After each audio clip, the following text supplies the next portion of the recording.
И у нас в гостях Vasily Tomilin, Technical Solution Architect, Cisco Systems.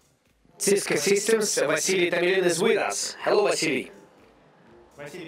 Vasily, while you're being tuned up, in order for me to hear you, I would like to tell you thank you very much to Cisco Systems for being a partner with us. For our standoff, I know that your equipment is used here, which allows us to organize a lot of things. So thank you very much for partnership and participation. We're trying to help you with sniffing on what participants are doing to collect certain analytics. How do you sniff? Through online or offline? With the help of our monitoring systems? No, not sniffing, not the... I'm speaking about specific system and how does it work. So you, from your side, you see everything that happens here. Yes? And what do you see? Which data do you see? We see communications. Usually we see the alarms which are happening during some non-typical entities or non-typical behaviors for those entities which you have determined and fixed. For example, I don't know, some domain became a service. This is not a typical behavior of the domain controller. Maybe it has evolved, or maybe somebody has advanced while solving the red team attacking objectives. Well, the objective of our cyber fight and cyber range is to see multiplicity of all unpredictable incidents which might happen in real city, and therefore minimize the risks which might happen in real physical life. So amongst this multiplicity, we can have zero-day vulnerabilities and relations between vendors and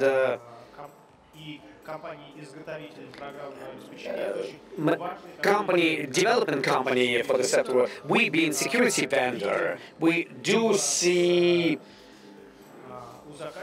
either on the side of the client when we discover certain vulnerabilities or during our cyber fight. When we find something, we will inform you about it, and we have great process in this direction. So can you tell us, please, how this process of zero-day vulnerabilities looks from the side of the Cisco? What is it?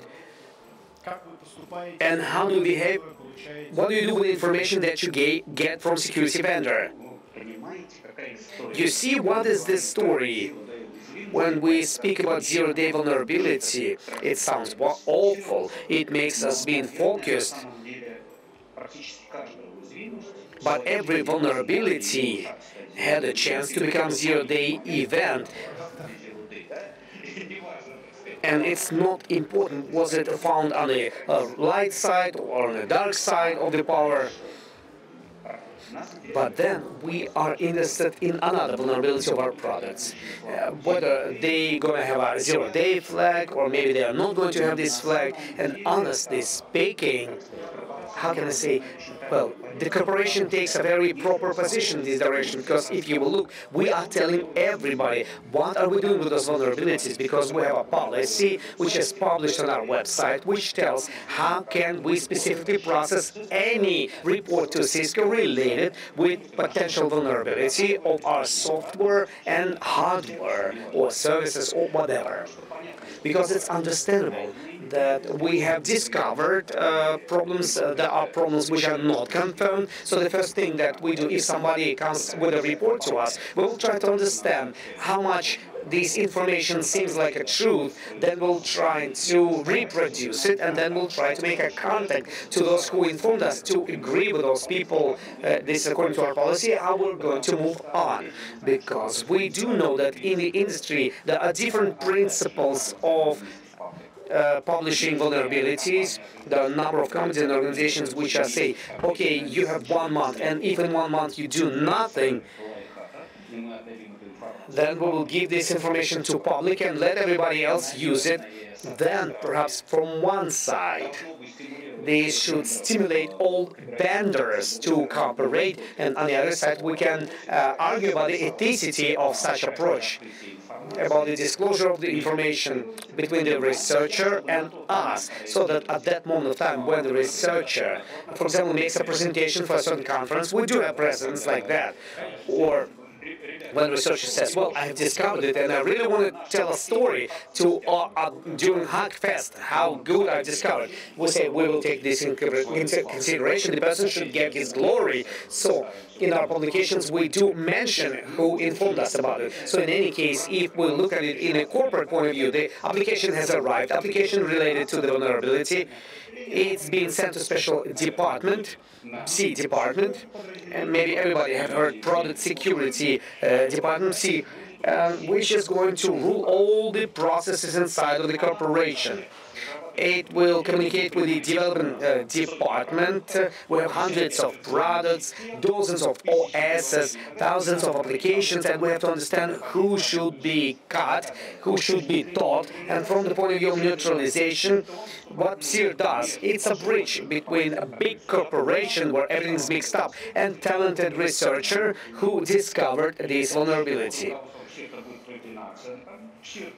So SIR confirms this, or doesn't confirm this vulnerability, classifies it, determines its seriousness, and will try to provide this balance that to the moment when we will publish this information to the world, and we always give this information to the world altogether. We don't have closed feed for the subscribers and open feed for somebody else. So in order to have the patch for this moment of time or a new version or something that helps us to neutralize this vulnerability in our products. Separately, I would like to remind to all the clients who potentially can look at this record that irrespectively to the fact whether you have service contract or not, if we are patching the vulnerability, it's free of charge. You just come to us with the URL to that or another bulletin. How much time does it take to process the information that you acquire from the researcher till the moment if it's been confirmed to make a patch, approximately from your experience? These are different stories. It can be very different. There are stories that we can boast with, and there are stories for which sometimes we could justify ourselves on the personal level, of course, but in the policy it says that all the timelines or all the timeline of events is ruled by PSIR department. This is their absolute jurisdiction which defines the course of events of this company. And that's why, of course, what the clients want from us. They want to get information about vulnerability, everybody jumps, and next morning everybody want to have a good patch. It doesn't happen like that. Why it doesn't happen like that? Because the testing process, at least, should pass for this new piece of code, for this new version that will be created in the result of patching. Also, we should test it for the absence of new vulnerabilities, because we've heard that after fixing something, you can break something else. So there's a lot of products we have in the company, and I would like to say that in my memory, the quickest one was within a week, since the moment of the first report and until the release of the patch. And longer stories might happen 2.5 months. Possibly even longer. I don't want to say, I don't remember about longer periods, but different products require different solutions. Dear clients, if you look at us, I would like to remind you that we are talking in a direct stream. So if you have any questions to Vasily, ask them in the chat, and I will be able to ask them immediately to Vasily. Vasily, I have another question. It's more a philosophical question. Even though it was verbalized during the first day in a standoff chat. So I'm a researcher, for example. I have discovered a certain zero-day. Why do I need to report this zero-day to vendor if I can earn a lot of money on it? How this question is being regulated? maybe there should be some motivation from you, maybe some explanation of how this works from your side. How do you explain it to the researchers? You see, it's a standard question to Cisco that we hear in decades. Why Cisco doesn't have a program bug bounty? And if you look at the history of the company, many business units and the companies that we have merged and acquired, Meraki, Duo, they did have bug bounty programs, but the situation was in such a way that in big Cisco corporation, we don't have public bug bounty program. It's a fact. I wouldn't give any comments, but this is the situation today. So you're not going to give any comments why it's so. I have my own opinion on this. It's not a fact that it's an absolutely right opinion, because it's understandable that it's very easy to justify availability of the program bug bounty. We say that we will pay a little bit money to the researcher, and we will ask him, well, everybody does it. Yes, a lot of companies do it like that. But in our corporation, we don't do that. But many researchers are researching our products. There are researchers which do that in course of more than decades. And they actively relate with the corporation. We also have, well, it's life. So there are researchers who found the vulnerability, then they criticize the company for the way they fix this vulnerability by proving that this is not an absolute good fix. Well, it's a normal approach. It's a viable living process because a certain developer will discover something and it's not going to be the most elegant solution that's going to be discovered. Well, we have patched this particular hole and there could be another one. Okay, I would like to say that you have a well-developed educational program, and I think that Cisco fans, there's a lot of them all over the world, who value certification and knowledge that Cisco provides. Your community is very good and it influences why people provide a lot of information to you. Big popularity of our products. Many people who are interested in practical security analysis, they use our products as well, just because it's in the focus of their attention. Something like that. If you don't have bug bounty program, then what do you do to find vulnerabilities faster and reduce their numbers? What should you do in this case? It's a separate story. If you look retrospectively in our company, it happened since the year 2008 or maybe even earlier, when the questions of code quality from the security point of view have overcame a certain threshold and started very serious for the corporation. Because back then, we have organized a process which is called Cisco Security Development Lifecycle, in which we have more than 90% of our developing departments on a step-by-step way. It's a big corporation, multi-profile company. We are implementing the single process within the corporation.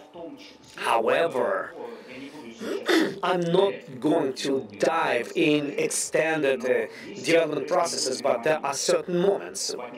First of all, for every product, we have product security business line, things which shouldn't be in a product, and it's a big advancement forward, because in a product we shouldn't have usernames and passwords encoded. It's a normal thing for those who do security, but maybe it's less obvious for simple developers, etc., etc., etc., in a more viable requirements of security department. In addition to the availability of this list, we have implemented practices based on tools with the usage of automation and human operations, statistical analysis, dynamic analysis, statistical analysis, vulnerability analysis, with the usage of commercial products, non-commercial, etc., etc. So we have a certain practice of internal pen testing of our products, and on a step-by-step ways since the year 2008. By the year 2015, it has improved. well, it's this train started moving faster, this vehicle started moving faster, and right now we are leaving the garage, I would say. So if you're leaving the garage inside your corporation, do you have an objective to leave this garage into a beautiful future? Do you have an objective to make your products without vulnerabilities at all? Or 99.999 you have a level of quality related with quantity and complexity of vulnerabilities discovered. Well, I will rephrase it. What is your objective about the level of protection of your products? Providing maximally achieved level of protection of our products. In an attempt of answering your question, I'm not going to appeal to the RISE theorem or complexity of the software theorem. However, let's see. One of small steps for the external person and very resultative steps from the point of view of implementation of CSDL. In big number of Cisco's products, we use open source components. 10, 11, 48. For example, look at open source components and take them under control and control their versions to follow up that in our products we use the versions with minimal number of vulnerabilities. Okay, at the moment of production, we know it gave us a certain reduction of number of vulnerabilities by about 25 or even more percent. I'm speaking about high-level vulnerabilities in our products that we produce, just on the level of cutting out those vulnerabilities, the version control. Yeah, version control. Product list, creating the approved components library. It sounds basic for the company which manufactures software, but we are a big corporation. We have a lot of business units, and there are business units which manufacture video conference terminals, and we have business units, data center departments, and all of them are different, and they have to be under one security requirement set. Okay, Vasily, let's clear out the chain between Cisco and consumers of your equipment, the end consumers. For example, you have received information about vulnerability from the researcher, you made a patch, but then it's such a big chain. These are big infrastructures. This is the time of the clients, which is needed to learn, to plan, to complete the update of the software. How is this part working? We do support big number of resources through which we inform that colleagues, we had a problem, and on the other side, colleagues, we have removed this problem. These are security portals, big numbers of feeds and mailings and other technologies that we are using, including, I would like to emphasize that supports open boom APIs. Of course, it's understandable that this should be a solution not for all the clients, because there are clients who bought one router of Cisco will not use that. But if the client has a department responsible for the security of the whole department, which involves certain scale, they can dynamically send requests to Cisco service to learn what Cisco knows bad about various iOS or maybe about some other product and get full list of publications on those vulnerabilities in the product for a certain period. If it's a very functional and convenient, so that from the side of the client to understand how much am I behind. However, undoubtedly you're right by saying that the final equipment is being updated by the client or the partner. And of course, in some sense, this will require technological windows, months and years sometimes. In your experience, how much the client spends to apply critical patch? I would like to ask, are these weeks, days, or months? If there's a critical vulnerability, you made a patch, provided information to the client, and you have to patch it, because hackers today are going to break all the clients to this particular hole. If the client understands the importance of how much time could it take for the client? Well, everything depends on the importance of the problem for the client, because just recently we had another vulnerability that was discovered, which has attracted the attention of the clients, and there was even unjustified panic. Perhaps you know that we have a client for the remote access, and not only for that. It's called Cisco AV Connect, and vulnerability was discovered for exploitation of which it was required to have scripts in the Connect. Because vulnerability looks very dangerous, many clients didn't pay attention to the fact that scripting should be switched on. And it's too bad that this vulnerability was discovered in our product, etc. But what was good was that I have received from more than 10 clients a question of how should we remove it as fast as possible, and can we neutralize it technically. So when a client had this service, and in the pandemic conditions, this is practically critically important service. This service is important, then client reacts quickly. But when the client doesn't really care about the service, it's doubtful that they will react. They don't even think about it. I see. And the final question I have to you, Vasily, why do you participate in a standoff? This is a very unusual, not your format event. Why do you need it? Why are you a partner? We are involved in information security for quite a while, and we're involved in it not to threaten our clients. We try to do everything good and stand off as a platform where people improve their skills. That's why. Why don't we participate in such a good event? So, the more vulnerabilities will be discovered, the better it's going to be for you. The peacefully our clients will sleep. The more will be found, the more will be patched. That's what we do as well.